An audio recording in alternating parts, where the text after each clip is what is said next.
Hello and welcome friends to the third part of this video, जहाँ पे हम ये डिस्कस कर रहे थे कि ये दिमाग कैसे हम लोगों के साथ खेलता है और हम ये दिमाग को कैसे इन्वेस्टमेंट की तरफ मोड़ सकते हैं। तो पिछले 2 एपिसोड में हमने देखा कि दिमाग गुगली कैसे डालता है हम पे। वो फर्स्ट एपिसोड था। दूसरे एपिसोड में आपको मैंने बताया कि वो गुगली को खेलना कैसा है। अगर आपने नहीं देखा होगा तो मैं डिस्क्रिप्शन में वो लिंक दे दे रहा हूँ, आप देख सकते हो। और अब हम डिस्कस करेंगे, अब क्योंकि आपने डिसाइड कर ही लिया है कि आपको इन्वेस्ट करना है, आपको आपकी फाइनेंशियल सिक्योरिटी चाहिए and you want something for yourself, you want to build a corpus, you want to build some wealth for yourself and your family and for the upcoming generations. आपका एक बड़ा सा corpus चाहिए, बड़ा, you have a dream जो आप you want to live. Now let's see what you should be doing. The first step of finance management is the basic thing. You have to earn more. आप जितना ज़्यादा कमाओगे उतना आपके लिए अच्छा होगा। Now why didn't I say this in the first 2 videos? क्योंकि कुछ मतलब नहीं बनता। आप जितना ज़्यादा कमाते हैं उतना ज़्यादा खर्चा कर देते हैं। Now it's very important. Now you need to understand कि आप जो कमा रहे हो वो ठीक है, that is enough.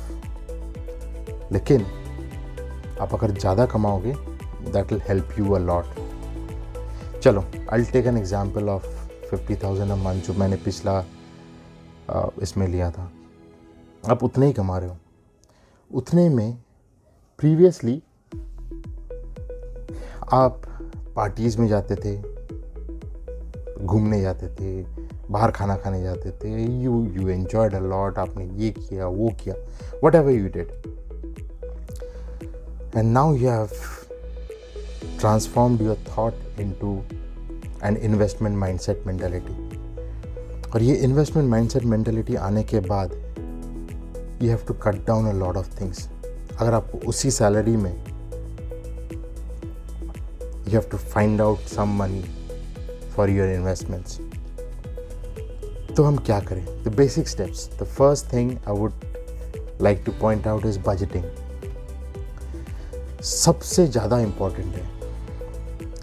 Budgeting is a different thing. Budgeting means आपको खर्चा करने से पहले लिखना पड़ेगा। That is called budgeting. ये नहीं कि खर्चा करके आके आपने डायरी में लिखे कि ये खर्चा किया। वो तो बैंक का आप अकाउंट स्टेटमेंट निकालोगे तो वो आपको ऐसे ही मिल जाएगा। तो दोबारा लिखने का क्या ज़रूरत है ना? दोबारा लिखने का कोई ज़रूरत नहीं है। बैंक स्टेटमेंट निकालो, ऐसे ही मिल जाएगा। आपको लिखना पड़ेगा पहले। तो will go deep into this जब हम बजटिंग को लेके हम डिस्कस करेंगे। तो अभी के लिए इतना जानिए, budgeting is very important, must. इस बजटिंग में you have to spare part for your investments. वो जो आप पार्ट आप स्पेयर कर रहे हो इन्वेस्टमेंट के लिए, दैट विल हेल्प यू। अभी आप बोलोगे मेरा लाइफस्टाइल ऐसा बन गया, क्रेडिट कार्ड ड्यूज़ है, ये है वो है। There is a way, we will discuss everything. आप किसी भी हालत पे हो, किसी भी सिचुएशन पे हो, आपका मंथ एंड में 20-25 तारीख आते आते आपका सैलरी ख़त्म हो जाता होगा। 1 तारीख को आपको सैलरी मिलती है, 25 तारीख तक सैलरी ख़त्म हो जाता होगा। लास्ट की 4-5 दिन आपके पास ज़ीरो मनी रहता है। ऐसा होता है क्या आपके साथ? बहुतों के साथ होता है, मुझे मालूम है,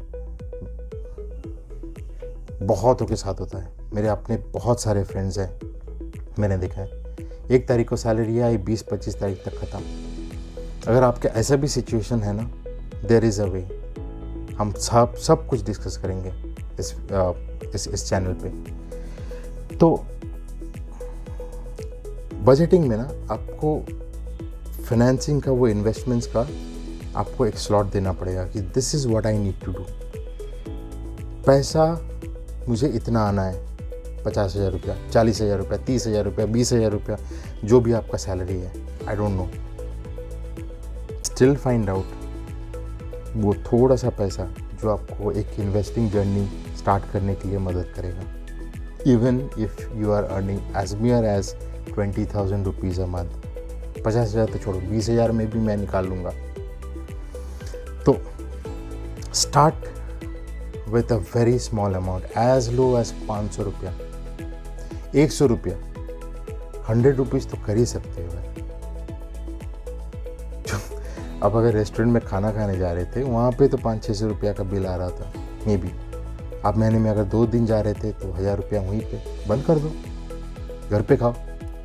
अगर आपके पास इन्वेस्टिंग का पैसा नहीं है और अगर आप बाहर खाना खा रहे हो, अगर आप डिस्को में जा रहे हो, अगर आप नाइट क्लब में पार्टी करने जा रहे हो, that's a bad decision. You have to stop it, absolutely immediately stop it.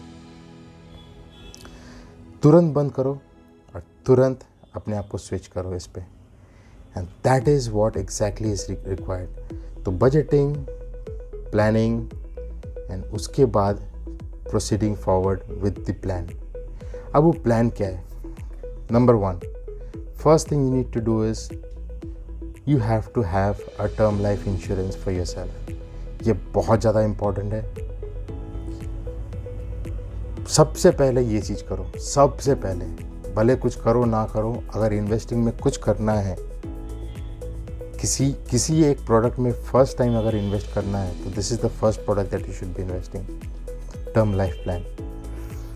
कोई भी ऐसे वैसा नहीं, I discuss all about term life और किस में कौन सा ज़्यादा अच्छा है क्या नहीं है, बट हाँ, आप एज अ चेकलिस्ट आप लिख सकते हो, अ term life, a term plan is the first priority. Second priority, you should have an emergency fund. कुछ भी बहुत जल्दी आपको ज़रूरत पड़ गया या फिर something very urgent came up and आपको इमीडिएटली पैसा निकालना पड़ेगा, so this is the fund that will help, emergency fund. Third step, start paying off your debt. जो भी आपका उधार है, धीरे धीरे उसको पे ऑफ करो।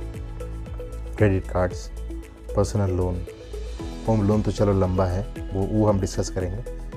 और कोई लोन है छोटा मोटा, किसी से उधार लेके रखा है, किसी दोस्त से या whatever it is, so start paying off debts, everything. और फिर चौथा, स्टार्ट योर इन्वेस्टमेंट्स। ठीक है, तो ये या जो भी पांचवा हुआ, तो these are the steps that you should be following for your financial journey. ठीक है, तो अब ये बेसिक स्टेप्स ध्यान रखिए। हम इन डिटेल्स में अगले आने वाले वीडियोस में हम डिस्कस करेंगे कि टर्म लाइफ लेना है तो कौन सा लेना है and which is better. Second point था आपका इमरजेंसी फंड, कितना होना चाहिए, क्यों होना चाहिए और कहाँ पे वो फंड रखना चाहिए। ऐसे ही ड्रॉयर में मत रखो या सेविंग्स अकाउंट में मत रखो, तो कहाँ पे वो फंड रखना चाहिए, that is more important. Third point is paying off your debt. कैसे आप वो सारे उधार धीरे धीरे ख़त्म करके बाहर आ सकते हो, वो डेट ट्रैप से आप बाहर आ सकते हो।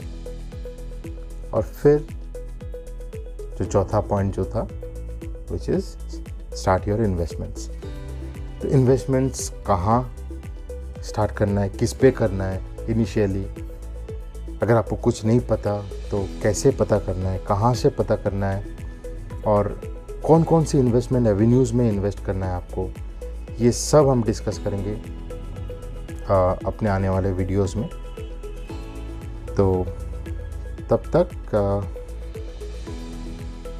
तक see you then, stay well, stay nice, stay happy, and till we meet again, SG signing off. Bye bye.